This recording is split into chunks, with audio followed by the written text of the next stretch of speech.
त्यांचं झाले. मम्मीने हे लावलेलं आहे. दुसरं जेव्हा आम्ही गावाला गेलेले पहिले इथून ते नर्सरी मधून घेतलेलं. आणि हे नागिलचं पान आहे. आणि नागिलचं वेल आहे. आणि ना तुम्ही याला खाऊ बी शकता आणि पूजेला यूज बी करता. आणि तुम्ही गरम पाणी मध्ये बी यूज करू शकता खोकल्यासाठी आणि पोट दुखायसाठी पण असतं हे. आणि हे कढी आणि हे ना हे हाय चायची पत्ती. हे ना तुम्ही यूज करता चांगलं तुम्ही चहामध्ये.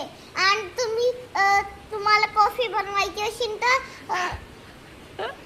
कॉफी मग ना हे इमलीचं पान आहे. इमलीचं तुम्ही इमली जेव्हा झाले याला छोटे छोटे फुलं येतील. हे बघा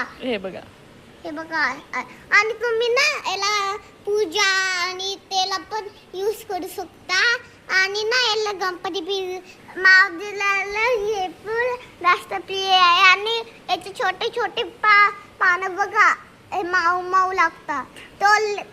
तल्ली मग ते फाटतात.